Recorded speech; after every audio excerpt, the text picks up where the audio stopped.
বাংলাদেশের অন্তর্বর্তীকালীন সরকারের প্রধান উপদেষ্টা এবং ভারতের প্রধানমন্ত্রীর সঙ্গে মিয়ানমারের জান্তা প্রধান মিং ওয়াং হালাইং এর বৈঠকের সম্ভাবনা রয়েছে। আগামী 3 থেকে 4 এপ্রিল থাইল্যান্ডের ব্যাংককে অনুষ্ঠেয় বিমস্টেক শীর্ষ সম্মেলনের ফাঁকে এই বৈঠক আয়োজনের চেষ্টা চালাচ্ছে নেপিদো।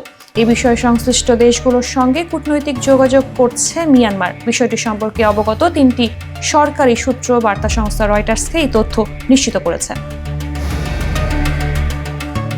রয়টার্সের প্রতিবেদনে বলা হয়েছে, গণমাধ্যমের সঙ্গে কথা বলার অনুমতি না থাকায় সূত্রগুলোর নাম প্রকাশ করতে রাজি হননি। তবে তারা জানিয়েছে, মিং ওয়ান হালাইং সম্মেলনে যোগ দিয়ে কয়েকটি দেশের নেতার সঙ্গে উচ্চ পর্যায়ের দ্বিপাক্ষিক বৈঠক করতে চান। বিশেষ করে বাংলাদেশের অন্তর্বর্তীকালীন সরকারের প্রধান উপদেষ্টা ও ভারতের প্রধানমন্ত্রীর সঙ্গে আলোচনার জন্য মিয়ানমার উদ্যোগ নিয়েছে।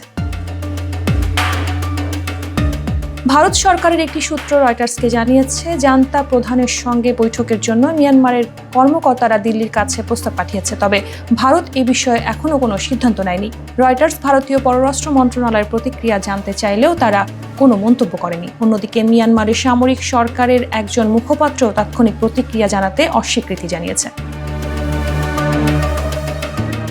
থাইল্যান্ডের পররাষ্ট্র মন্ত্রণালয় জানিয়েছে, বিমস্টেক সম্মেলনে অংশগ্রহণকারী সব সদস্য দেশ তাদের উপস্থিতি নিশ্চিত করেছে। ফলে 2021 সালে অভ্যুত্থানের মাধ্যমে ক্ষমতা দখলের পর এই প্রথম দক্ষিণ পূর্ব এশিয়ার কোনো দেশে সফর করতে যাচ্ছে মিং ওয়াং হালাইং। বিমস্টেক হচ্ছে বঙ্গোপসাগরীয় বহুমুখী কারিগরি ও অর্থনৈতিক সহযোগিতা উদ্যোগ। এর সদস্য দেশগুলো হলো থাইল্যান্ড, মিয়ানমার, ভারত, বাংলাদেশ, নেপাল, শ্রীলঙ্কা ও ভুটান।